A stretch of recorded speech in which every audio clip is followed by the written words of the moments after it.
The following is a special on-location edition of Higher Journeys.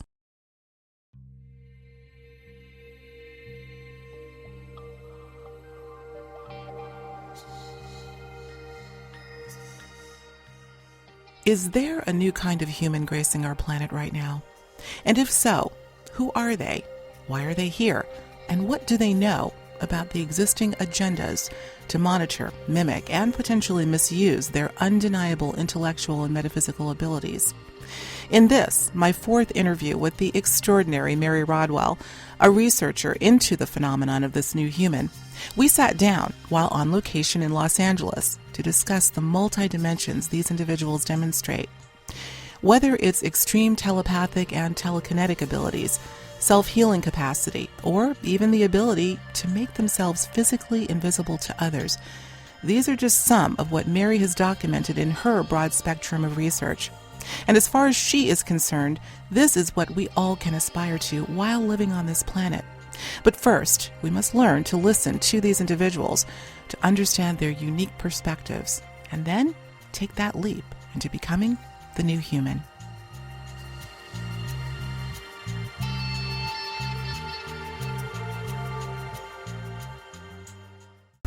It has been a long time coming, Mary, but it's just about here. We're talking about your forthcoming book, your brand new book, The New Human, Awakening to Our Cosmic Heritage. I have been privy to have a little sneak peek at the book, actually a little bit more than a sneak peek. I had a chance to read quite a few chapters, and I thank you for that. Everyone, this book is chock full of evidence. I hasten to use the word proof, but evidence for sure that we are on the precipice of something big. We are sharing our space on this planet with a group of humans who are way ahead of the curve, not only intellectually, but psychically, intuitively. They understand what we call covert operations. And I want to talk about that. All of this is in your book. And I remember as you and I have spoken on many occasions, you have been working so hard to put this together. You've been so passionate about the outcome of what this might do to really be integral in shifting the paradigm of understanding where we're going. So again, I do want to spend some time focusing on primarily, we're not just talking about children. Of course, a lot of the work that you have done has been with children, but adults as well. But I do want to spend a great deal of time focusing on these children, and if there's anything that shows that there is something magnanimous going on, it's some of the things that you've been able to capture from these young children, including a little boy 4 years old that we're going to be talking about. But give us an overview of The New Human. What is this really all about? And I know that's a loaded question. Well, given the fact that my work has been focused on people who've had multidimensional extraterrestrial experiences or experiences with non-human intelligences, and that's how they've interpreted it.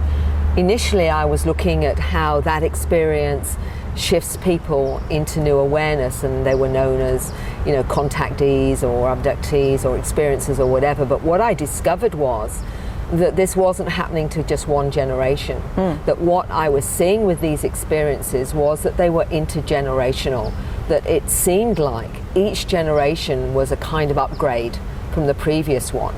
So that, it wasn't just one person in the family, it was actually several people possibly in a family, and it was maybe mother and then grandfather or grandmother, and it was going down family lines. So I wanted to know, okay, so if this is happening, how are the generations different? And what I was hearing was that the children particularly had a lot more conscious awareness of these multidimensional experiences that the adults were still not sure whether they believed or were uncomfortable with or not ready to accept, whereas the children, it was natural, it was part of their consciousness, and they were not afraid most of the time. Their only fear came if their parents were afraid. It came from, this is how it is, this is how I see things. And so for me, the most compelling thing when people say, well, a lot of this material is too weird, too bizarre or whatever, not only were the kids making this normal, but they were coming out with concepts and awareness at an age which is just not what we would consider within the normal paradigm. These were, and what makes it even more compelling, it was conscious. This isn't hypnosis. This isn't anything other. They don't watch talk shows on this. They don't read books on this. And they were coming out with complex information. And that in itself is, where do they get this complex information? When the parents will say to me, I haven't got a clue how they know about this. They're talking about black holes. They're talking about quantum reality. They're talking about genetic engineering. And these are 6, 7 and 8-year-olds, or even younger, where they're saying, a 5-year-old says to a mum, you know, you're not my real parents in space. Right. You're just here to look after me. You know, that kind of thing.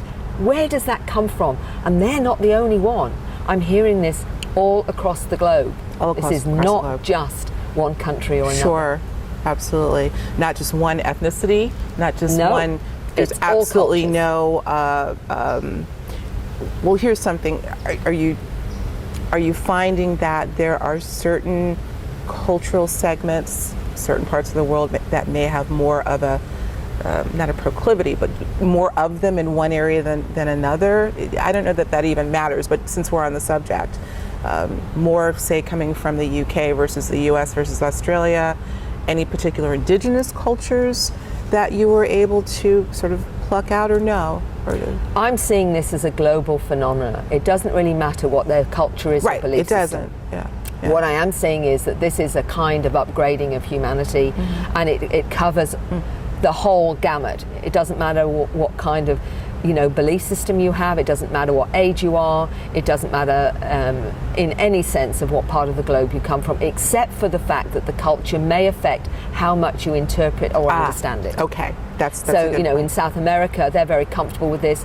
They come out with being a contactee. They don't have a problem with it. But if you're born in Europe or, you know, Scandinavia or countries where, you know, they're more programmed into the box, they're less inclined to actually admit that they're having these experiences. So that's the only caveat you will have, is the acceptance of the culture or belief system. And that's an interesting thing. That just kind of came to mind. Well, you know, one thing I want us to talk a little bit about before we get into some of the more covert operations that are indeed happening on this planet that these very awakened children are aware of.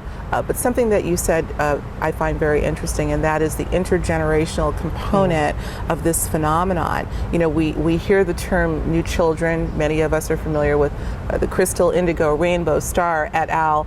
I tend not to like the labels, but that's how people identify these kids. But you know, we were talking about somebody who has spoken to you. He's now in his 60s, and at 4 years old was able to recall some statements that were made. We're going to get into a quote. So you've got this intergenerational component, meaning these new kids, who many of them are adults now, have been coming for quite some time. But the difference, if I understand you correctly, Mary, is that with each successive generation, there's less inhibition about talking about it, or there's more of a conscious recollection. Is that correct? They're, absolutely, but they are actually different in many ways. I mean, metaphysical groups have recognized them, as you said, as crystals, indigos, children of light, golden children. There's lots of different names and terms, and they're right up to a point that they're different and they've got different qualities. What they're not taking into account is the most important reason how this is occurring, and part of the way this is occurring is because of our interaction with these non-human intelligences that are working with genetic modification to create these upgrades. Right. So that's the bit that's been missing, and a lot of spiritual groups don't realize that there is a very active component there. And the difference is that these children seem to have the ability to recall past lives far more clearly, and their reason why they've come to the planet. So they've got a heightened awareness that hasn't yet been switched off, because unfortunately our educational system, as one 9-year-old told me, was that when you go to school, they program you out of your light. They program you out of your understanding. The teachers just press the keys. Right. So that's when you start to get dumbed down. And this is what's happened with many other generations, is before they have a chance to own who they are, and because of culturally and education it's not acceptable to be that way, that many people have been shut down.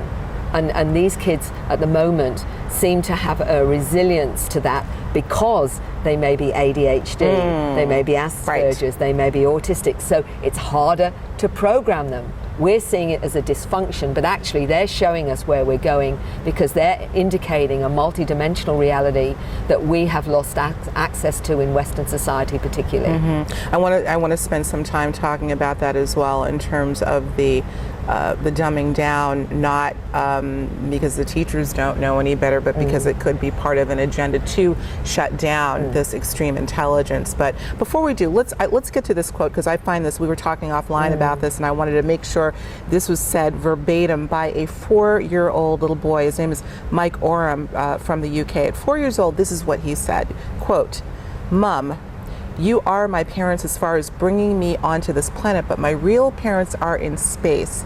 I come from somewhere out there. Something of great importance is going to happen on this Earth, not in your lifetime, but in mine.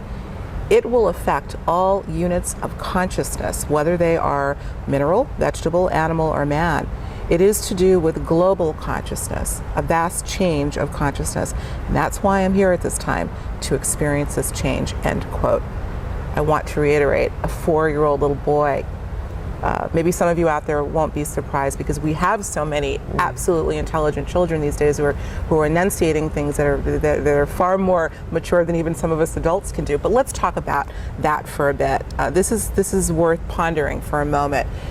In all the ways you are so meticulous in your research, you have to be blown away when you hear a statement like that coming from such a young child. This to me is profound evidence that there's something big going on.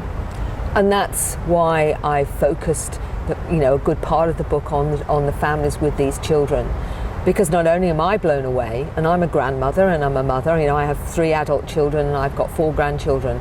I know roughly at what age kids are and what they say at various ages, what they talk about, what they share. I know when something does not fit with that. Right. And so for me, I'm coming from that level too. It's not like I've never been exposed to children or what they say.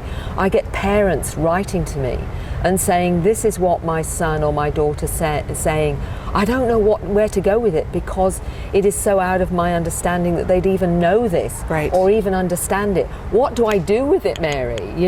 Sometimes they'll say, it's scaring me. Now, this isn't because they've been talking to their children and talking about this stuff, because most parents are very sensible.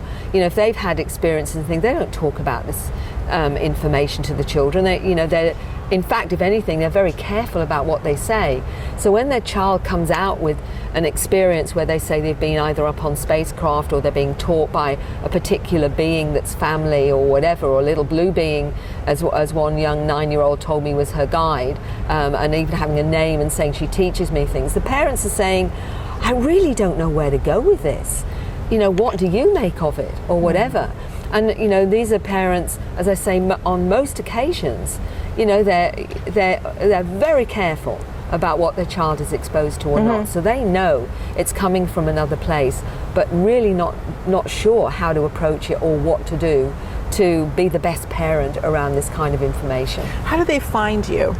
I mean, to even know that what their child is saying is so out of context to the world that they've been exposed to, but somehow they must be finding, the parents that is, that these children are connected to a broader spectrum of reality and non-human intelligence. How do these parents find you? Well, usually because the parents have had experiences of some kind. Okay, so we're back to that again. They're coming in, knowing about my work, knowing that I talk about these new programs. I mean, I've made no secret of the fact that there's 2 molecular biologists that agree that we're changing as a species.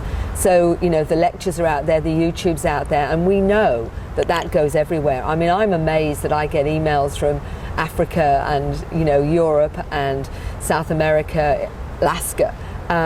So even with the fact that this is not necessarily English, but their second language, which still blows me away when this is second language things, they've somehow managed to find information that relates to what they want to, speak about. And of course, with the experiences, I have noticed how many have high incidence of ADHDs and Asperger's, and they're seeing, well, that's what I wondered about. Why is it, if we're being upgraded, and so many are having the ADHDs and the Asperger's, So why would that be? Why would a non-human's intelligence create these children with dysfunctions? But is it dysfunction? Exactly, Right. and that's what I asked. Maybe it Or at least isn't. in some cases. And that, we've talked about that before. So that was my thinking.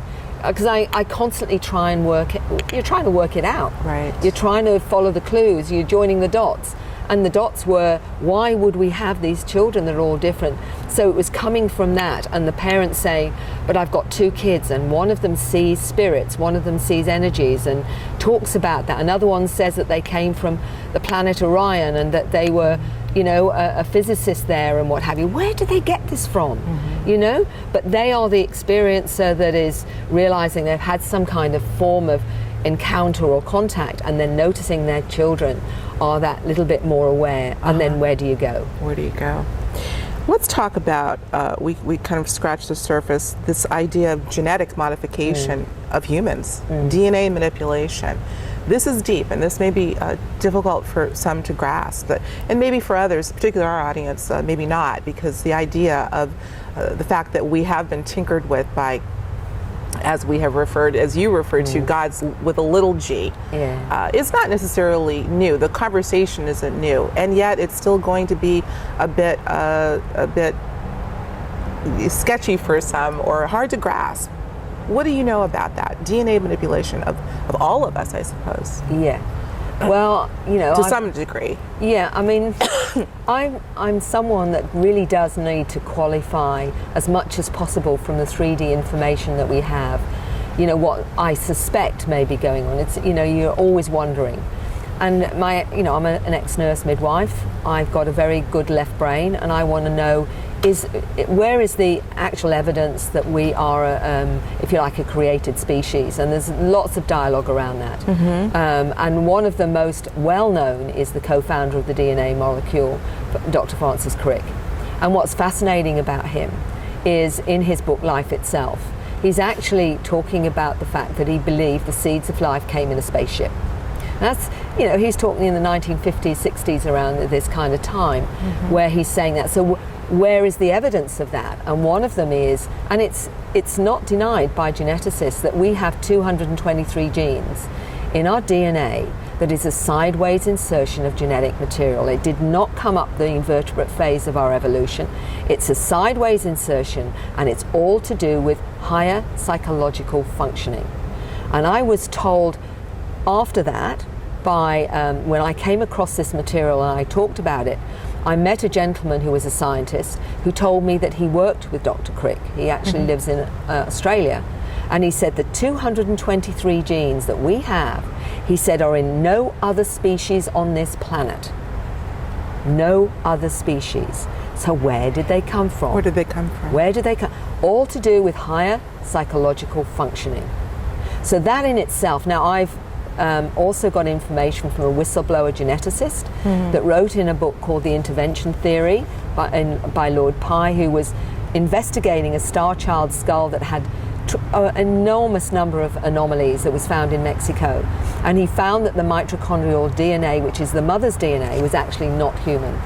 So he was saying, this is a skull that isn't human. But he was also accessed by a whistleblower geneticist that wrote about human DNA, and he was saying there's so much evidence of it being cut and spliced human DNA, including the additions, that there's no question that we are irrefutable. It's irrefutable. He said, if I talk about this openly, I'll be hung out to dry. Well, who knows? Who would hang them out? This is where I want to go with this. I don't know. That's his feeling. Yeah. About his, so it means that somebody else knows. Somebody else is aware of this history. But they're not speaking about it. Right. That's the big it. Why not? Why not? I talked in my presentation recently about Akhenaten, the pharaoh. Which was a great presentation, everyone, that she gave here at the I wanted to show that Akhenaten, they've already found anomalies in Akhenaten in terms of his cranial size, and the skeleton isn't the same. And one of the things that we often know about the pharaohs was that they said they were children of the gods. Well, the gods with a little g were all the visitors. The visitors that visited, and there were many different types. They were called the Anunnaki. There's the Dogon tribe, called them the Numo, that came, and then this is in Western Africa.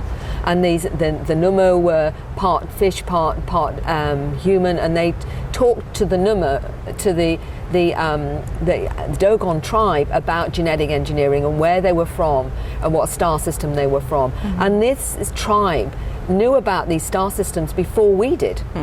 Now, this is just, all the indigenous tribes talk about the star visitors. North American Indians know and talk about it. You know, the Hopi Indians talk about the star visitors and whatever.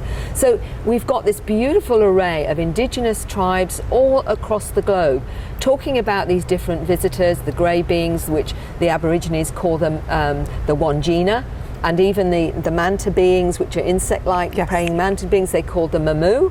They know about these beings. They know that they visit. They know that they interact with us on all these levels. It's just Western culture, Western society that is ignorant of all of this. It was Dana Zohar, the physicist and philosopher. I've quoted her often, who said, speaking about the reality of an afterlife, and she says very candidly that, you know, Western society is literally spiritually dumb. Yeah.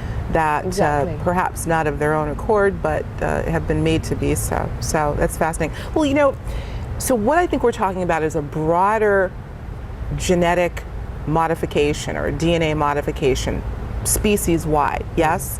However, when we bring these quote-unquote new children into the mix, some of them now adults, is there a different process going on? I mean, what is separating these children that we're talking about that are exceedingly intelligent versus everybody else? So is there an additional modification going on with them? And if so, how is that happening? Well, I talk about this in the book in the sense that those that have had experiences say they're an upgraded biological container. And this is, you know, they're operating much faster, their frequency is much faster. And that's why when we look at ADHD, who, you know, think so much faster and they have to be slowed down to operate in 3D, is because that's where we're going. We're actually going to be operating at a faster speed. It's like a difference of the old computer compared to the modern fiber optic computers. It's that kind of difference. Right. And so that's, you know, why we're seeing them as dysfunctional, because they just can't operate in this slow system because they're geared to that other higher frequency and whatever. And that's where we're all going. They're showing us what we're evolving into. They're part of the new wave of showing the new human. But we also have the capacity to join them. All we need to do is get activated, because we've all got the same DNA. We've all got the ability to access all of that. It's just for us, we're more switched off. And there's a wonderful case in California that they noticed was a young boy that was born with AIDS because of his mother. With AIDS? AIDS. Because his mother had AIDS. He was tested for AIDS, I think at 2. By the time he was 6 years old, there was no trace of it. And they found now that he had 24 codons switched on, where most only have 20. And this means that he was able, if you like, to be almost able to avoid, you know, to cure himself. And they've noticed 1% of the population they tested, but it was the white population, as far as I know, up to date, that have these 24 codons switched on now. And this was the testing they'd done. It's one of the universities, I think, in California. I've got all the details in the book. But in overview, they've already found these strange anomalies where this is, you know, self-healing, a kid that self-healing capacity, which completely eradicated, and there's now 1% they're finding of children that have this. This is just one example. There's another one that's to do with an extra strand of DNA they found in a boy in England, which again is mentioned in the book. And they can't work out how suddenly he's got this extra strand. He's the only one they know in the world so far. So what is this saying to us? We are changing. This is just little snippets of what is coming out from the scientific side of it. And as much as possible, you know, that's what I'm looking for, is where else is the evidence, apart from the testimony of the children and what they're telling me they know about themselves. This is some fascinating information, and what keeps, as you're telling me about all these revelations that are clear, irrefutable, is that there are a lot more people that know, a lot more individuals on this planet that know, are fully aware at least that these things are happening. They may not know from whence it comes, but they know. And this is where I want to segue, Mary, a little bit. Let's sometimes it's necessary to go down that little dark path in order to really illuminate the light So I want to talk about what these children know in Yeah. terms of what we might call the darker agendas, because I know that they have revealed some things to you to perhaps not curtail, but to annihilate the reality of this coming out, and furthermore to be fully implemented, so that the whole of humanity can't be upgraded. Let's get into that a little bit, and I know that's a big subject. I know that you go into, I believe it's chapter 8, and it's peppered throughout the book, Yes. where these children that you've talked to have revealed Yeah. how they are fully aware of the more covert agendas, fully aware, and some have been unwillingly taken in order to steal some of their Yeah. capacity and use it for Other agendas. malevolent reasons. Let's Yes. talk about that for Okay. a bit. I mean, for those that are uncomfortable with what they will see as conspiracies and whatever, we have to understand that there are two levels. And this is something that I was very reluctant to go into to start with, because I was a very naive woman. I like to believe people are telling the truth and whatever, until you start to look at the way things are orchestrated. And it doesn't take long, even with someone who doesn't want to believe in this stuff, to start looking at the material and seeing where we're being misled on many, many levels on this planet. Now, if I, as a middle-aged woman who's, I'm not a brain surgeon or anything, can work out that we're changing as a species, that I'm talking to people that are telling me these kids are really special and they have all this awareness, etc., etc. There's got to be agencies on their planet that are saying, you know what, this is a resource that we can use, and we want to keep people at a certain level where we can control them, where we can do what we need to do, etc., etc. And we know there's many ways that's being done. I mean, there's a whole range of ways that they're keeping the public dumbed down. And for anyone waking up to this, you can start to see it everywhere. Yes. Whether you like it or not, it is everywhere. But they're aware of these children. They've known about these kids for quite a long time. Okay. We're talking from the 60s and 70s, where one of the interesting things that Dr. Roger Leir, who wrote the book The Aliens and the Scalpel, recognized the Star Kids, and he was looking at the developmental stages in the 1940s to the 1980s. And he showed me the statistics of the age of walking, talking, reading, and what have you. And some of the ways that accelerated as much as 60 to 80% in developmental stages in children. Well, if he notices it, and whatever, you can be pretty certain agencies are noticing it as well, because they do all the testing, through education. It's not considered dark or anything. It's, what do our kids need?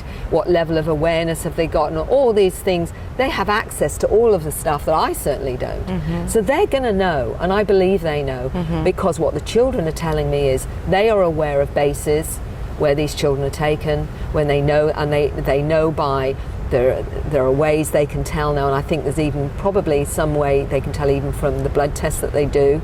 There's a kind of energy signature to some of them. They can pick them out, and they have the ability to pick them up and to test them, and they can do it in a lot of what would seem normal ways. Oh, your child's a bit different here, let's do some more testing. Yeah. So then the children tell me, the ones that remember, that some of them are being taken underground, and they utilize their multidimensional abilities. And one gentleman who's now in his 30s told me that when he was 7 years old, he remembers being taught how to work through solid objects. So in other words, change his frequency, because taught by the people there that know they can do it. Okay. Humans we're talking about in this case. Yes, but the humans that are aware of their abilities, because these children have told me some of the abilities they have would be very hard for most people to believe. Sure. One of them, who's now a molecular biologist, told me that when she used to play hide and seek as a kid, she had this awareness that when she was playing hide and seek with them, she sent out to them, the other kids' minds, you can't see me. I recall either are talking about that. Yeah. This is Dr. Olson. Yeah. Is that correct? Yes. Exactly. And they didn't see her. They honestly didn't see her until she let them see them. Now, this isn't just her. Yeah. These are other children that can actually not only read minds, and the numbers of children that are telepathic is quite incredible now. And a lot of the children we consider autistic they're already doing discoveries to find out that they actually are telepathic. There are tests being done, credible tests by recognized professionals, that these children, a lot of them are telepathic. So this is taking us into an area that a lot of the public don't know about, but people behind the scenes jolly well do. They do. And they know what to look for, and a lot of the testing that's being done and all the rest of it is being used for more than one obvious purpose, and that's to find out what's going on with the populations. Right. This is going to bring us into an area that I hadn't necessarily planned on going fully today, but because we have touched on this before, and that is within the alternative community, if you will, and the discussions about what is really causing autism. What is autism to begin with? Is it a disease? Is it a disorder, or is it something greater? You recall we've talked about that. And I've really, Mary, I pondered this over time because we really don't know. Perhaps there's a spectrum of what it is to be autistic. But for those on the alternative side that are discussing the idea that these babies, particularly males, are being purposefully assaulted from the environment, the fluoride in the water, particularly the vaccines, and that's looked at as a malevolent act to put these children in at a disadvantage. In a sense, flies in the face with the idea that it's not a disorder, and it may not be coming from that at all, but a genetic modification. There's two. There's two. Yes. Two. Yeah. Let's talk about that. Because there's ones. Yeah. There are definitely a malevolent agenda in terms of, I believe, and I would just say to people, just look into the vaccination stuff yourself. Don't take my word for it. But I do believe there's real damage being done now because of the multiple infliction of all these different ones. They've got no idea ultimately what those all together are doing and whatever, and they need to look at this themselves. We won't go into the chemtrails and the fluoride in the water and the food that's being altered and whatever, all this stuff that is not for our well-being. Make no bones about it. I believe there are some that are born with what appears to be autistic tendencies, and there's some that are going through this covert agenda that end up being autistic. There's a difference in that. For example, when I talked about Nikola Tesla, that's a very good point. Yeah, he was actually autistic. You did mention that. Okay, and so I think there's there is an agenda that is negative with that, but not when the ones are appearing autistic, just like Asperger's in a way, is they can't function in social circumstances as well. I'm just going to mention what I know about that. But I think that's too, and I say certain forms of autism, I'm very specific about that, because the ones that are born autistic against the ones that are manipulated, that's a different ball game. I see. That's a different ball game. But what I believe it is that there is definitely programs where some of the children are born with certain abilities that are not necessarily recognized in terms of the savants with the autistic and what have you. What it is opening up other areas of the brain. They're noticing that they have more creativity, the autistic child, and whatever, which is not necessarily being recognized. It was supposed to be an incapacity, but in fact they're more creative. They have different ways of looking at things and whatever, which is showing us another way that we're maybe operating multidimensionally. One of the interesting things with Asperger's, and a critique of it, is that they're too honest and they don't know how to operate in normal social circumstances. And it was a gentleman with Asperger's that explained to me exactly what was going on, which was a light bulb moment for me, because he said, Mary, he said, they say that we can't socialize. He says, we actually don't want to socialize because, he said, what you're seeing isn't truth. You are showing a certain face to fit in with what society accepts. It's not real. It's not honest. Right. You can be feeling terrible and you're saying, I'm great today. That's correct. And he said, and we can't bear dishonesty. Sure. He said, when we're talking to one another, to Asperger's, we're totally on the same page. We're totally direct. We know exactly where we're coming from, and it's honest. It's true. So I think the Asperger's is actually showing us to be honest, to actually stop all this, socialization, this facade, these, these faces that we put on because it's not honest. That's right. When you go to the supermarket and they say, how are you today? And you say, I'm good. And you may be wanting to walk down the road and commit suicide. I mean, it's a nonsense. That is a big subject. I've actually deliberately said, actually, I'm feeling crap today. What are you going to say to that? I'm not, but I'm just jerking people out of this whole thing that isn't real. Right. I think that's a very interesting thing. Well, thank you for elucidating that for us, because I think that there is, again, us humans as we are tend to be in the this or that situation. Autism is either caused by this or that, but it could be this and that and that. Here's something that I've pondered, keeping that in mind, that there may be two impetuses for autism that we're seeing today. One being a more natural, new human, the other being a replication. The organic versus the synthetic. Could it be, this is something that I just pondered, that those that are putting things in our environment, including the vaccines, that may, them being fully aware of, causing autism, could it be that camp is also aware of these naturally autistic or new children and are trying to replicate? It's almost like looking at creating their own another human. savants. And this would take us into a whole other discussion about artificial intelligence. Look, let's talk about that. I think it's a very good point, and there's only so much you can go into in a book. Right. But I think that's quite possible because they know that they have certain abilities. Right. And they may be trying to replicate those, but also try to control them. And this is going to sound really conspiratorial. We don't know what else are in those vaccines in terms of monitoring, controlling, programming, because you can have things smaller than, they can have the tiniest bit of electronics now. Nanotechnology, is also part of that, and we would never know. I don't know. I can't say for sure. But nothing is beyond the realms of possibility there. I think in terms of, you're going to do this to kids, then you're really not got any conscience anyway, have you? That's the way I look at it. Right. So I don't know, but it's more than possible. Yeah. Mary, we have a lot more to cover, and this is actually Mary's fourth time on the show. I think first time that we're talking face to face. So we're going to take a quick break, and then we're going to pick up on the back end and get a little bit more into the covert aspects, and then we're going to end on an up note and what these kids are doing about it. So stay tuned. We'll be right back.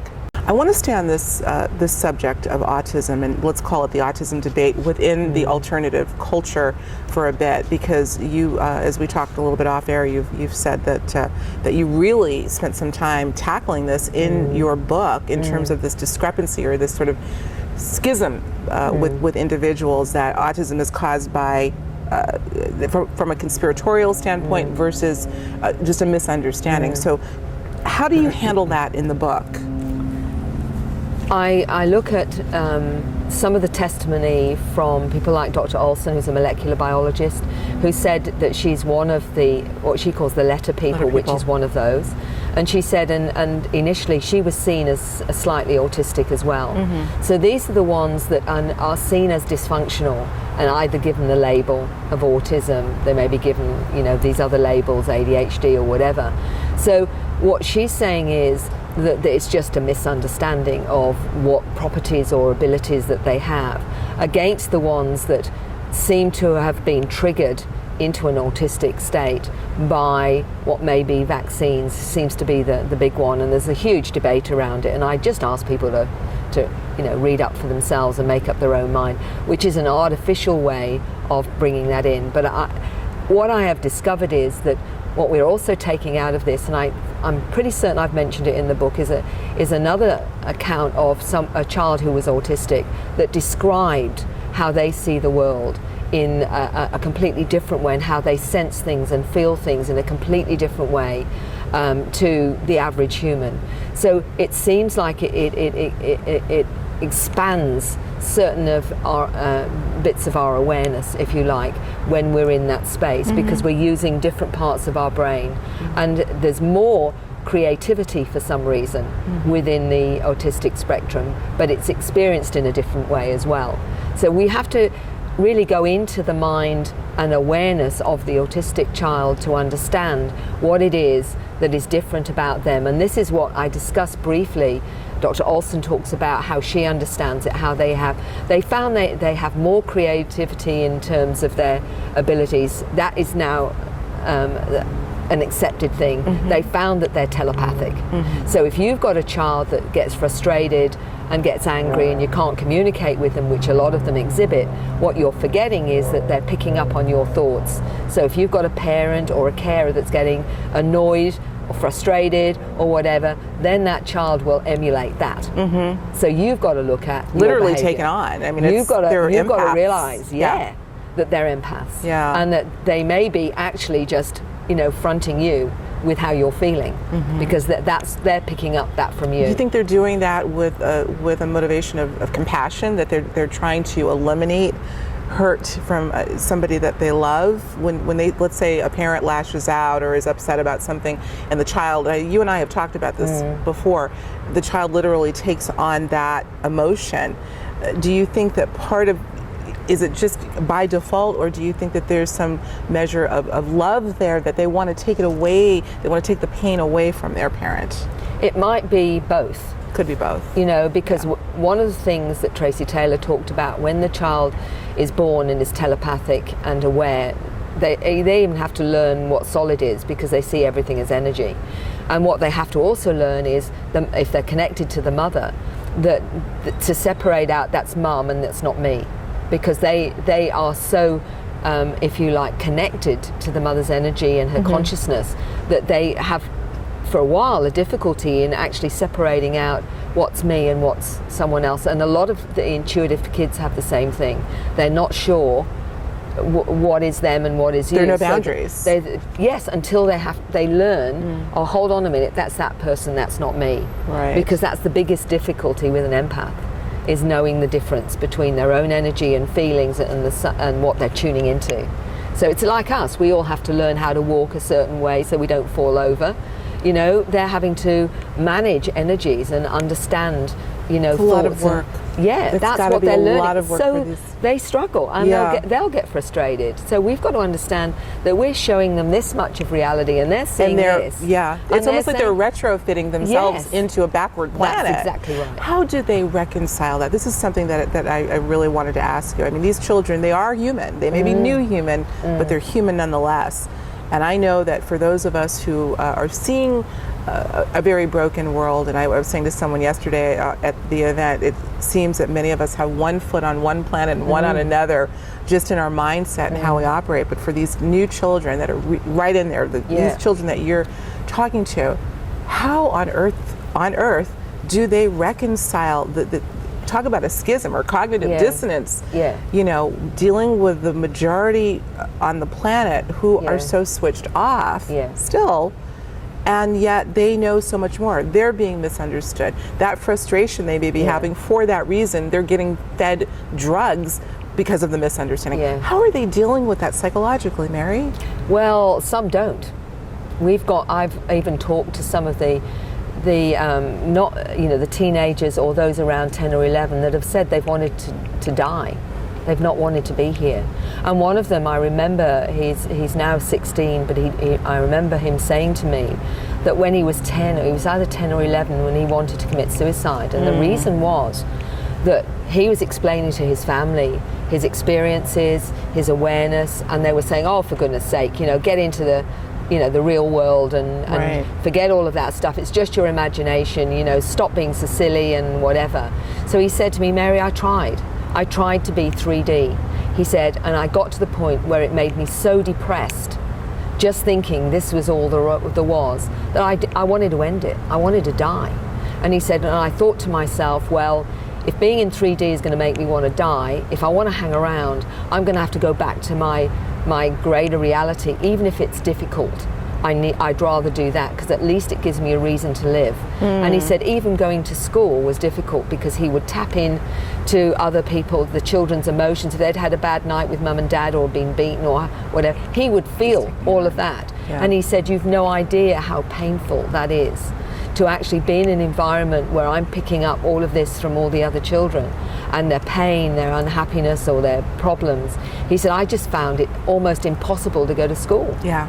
because of that. What a burden. And you know, we've got kids that have, you know, really either think they're crazy, like the little 8-year-old that said to me when he was telling me about his experiences, so you don't think I'm crazy?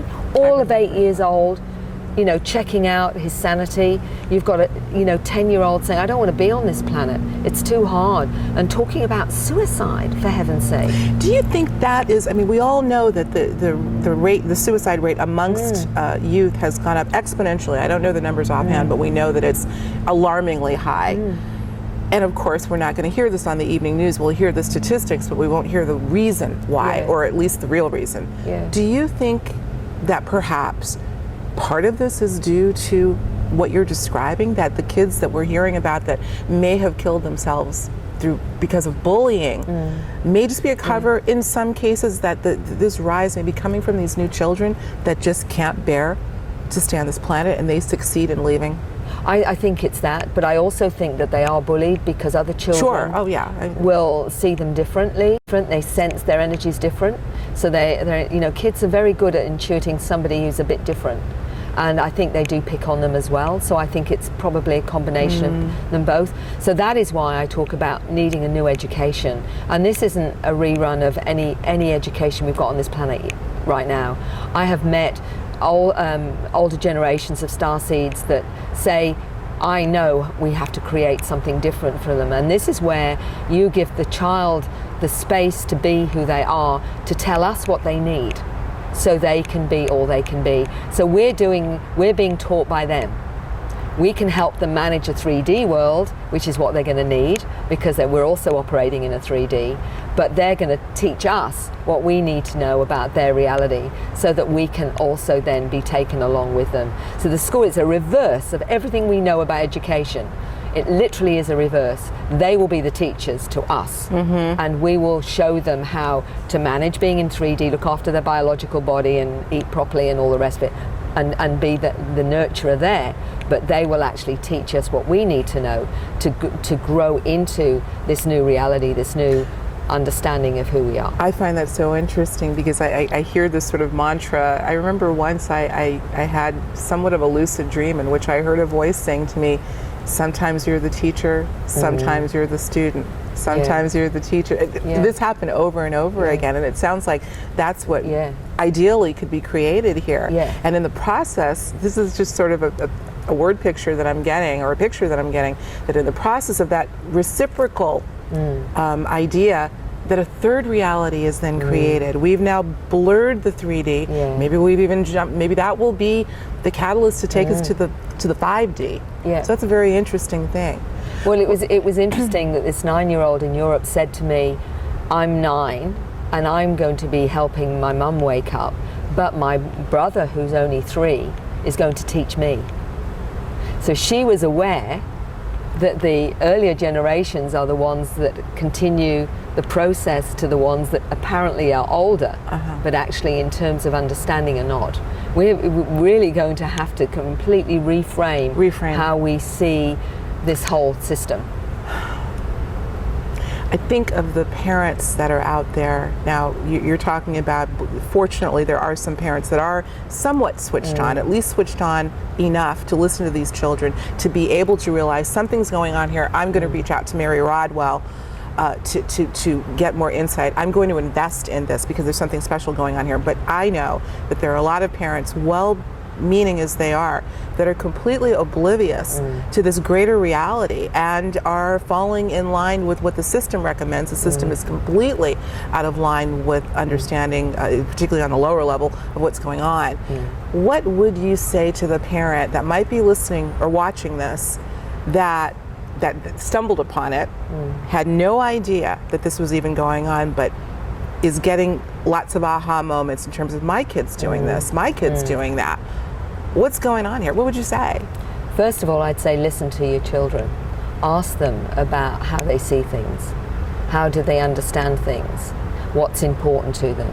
You know, the kids, don't always know what's safe to say, because they're told this is okay, this is not okay. In school they're told you know, this is how you are to understand this. You know, you're told how to understand something. You know, if it's a spiritual belief, this is how it is. To just say, what is it that you feel? What do you think? And one of the things that I remember Kathy, as I call her in the book, saying, and I was working through an interpreter with her, and one of the really fascinating things, she suddenly came out with, Mary has big ears. Right. And I remember saying, well, yeah, I probably have, you know. But she wasn't meaning physically. Right. Because she actually qualified that by saying Mary listens and most adults don't. So the mere fact that I'd gone to the trouble of talking to her over Skype and hearing a story, and it was an adult taking notice of her, was wonderful for her, because it was somebody who's taking me seriously, because this is what I know, this is what I understand. And I find this with a lot of the 8-year and 9-year-olds and 7-year-olds I talk to. They are so relieved to have an adult take them seriously and listen. So mum and dad, just listen. Right. Hear them, and if they talk about things that seem a bit unusual or a bit different, ask more about it. Ask them to say, well, can you tell me more? And take the time to listen, because then you might find you're learning something. Absolutely. It's going to take a certain type of individual, as that, you know, there are a lot of people on this planet that are so indoctrinated into the idea that I'm adult, you're a child, and no matter what, I don't care what comes out of your mouth, I'm still the authority, Yes. I still know more. So it's going to take a lot of reframing and reworking what, you know, who we are. The question that comes up, we're winding down now, but the question that I think comes up repeatedly in our circle, particularly in the event yesterday, is will there be a collective epiphany? Is it even possible that this broader reality is going on, it's here, and we need to address it, or else? Do you think there will be a collective awakening, or not? Well, I will go back to something I talked about in the presentation with the young 12-year-old Peter, who said Earth has been at this point 3 times before, and he feels now that there's a 95% to 100% chance that we're going to make it. That's good news. Okay, and that's coming from him. I don't believe all these amazing children are being born around the globe for a waste of time. No. Because they would already know before they incarnated, is this going to be worthwhile or not? And they're going to know whether it's worthwhile. So I believe they believe it's worthwhile. And I have hope in that, and I have hope in our future. And I have hope in us as a species. People are waking up exponentially around this planet now, and we only need a certain percentage, it's like the 100th monkey, to get it, and then we're away. So I believe in us, and I believe we've come here because we know we're going to be part of that shift, and otherwise why would we bother? Absolutely. Why would we bother? So for those that we're all well-meaning, I think we're all so hungry, or at least those of us that are seeing that we're on this curve, this arc. We can get frustrated, but I think that gives hope. And I go back to the quote by Mike Oram, who said, speaking to his parents, not in your lifetime, but in mine. And of course, that was quite some time ago. But let's hope in the near term that we will see this shift take place. I think we're seeing it now. I do. The new human awakening to our cosmic heritage. When are we going to see it, Mary? When is it coming out? And by the way, we're going to show a shot. I believe I've got the breaking news. I believe that no one has seen this cover yet. Mary was so kind to share it with me. So we're going to show you a cover shot, which is absolutely stunning. When are we going to be able to hold it in our hot little hands, you think? I hope by the end of October, the beginning of November. With luck, it will be published, so it'll be available. All right. Well, I can't wait. I thank you so much for giving me the opportunity to have a look. And by the way, folks, I read a lot of material, as you can imagine, and it is so, someone like me is so grateful when you can just go right through. I mean, it's the type of book you want to ponder for sure, but it's written so well. It's smooth. It's just, I don't know how to describe it. It's just written very, very well and very engaging, very important. I want everyone to get a copy of this as soon as it comes out. So Mary Rodwell, oh my gosh, it's so great to see you in the flesh. She's been on the show 4 times, but this is by far the most special, coming all the way from Australia. You're not in my future anymore.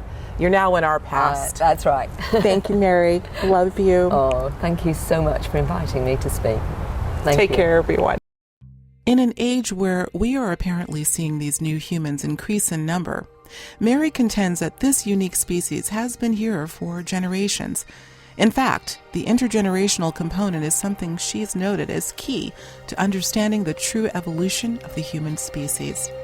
I was particularly struck by how Mary described that in later years, although these new humans have been here for decades, if not longer, those that are coming in now are less inhibited and more conscious of their origins and their mission.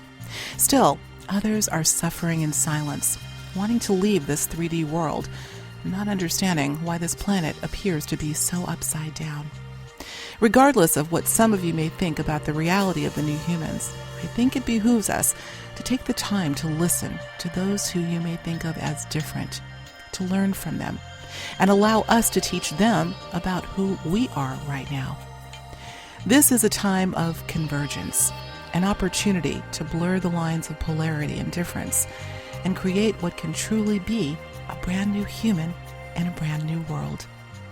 Thank you for tuning in to this special on-location edition of Higher Journeys. Until next time, I'm your host, Alexis Brooks.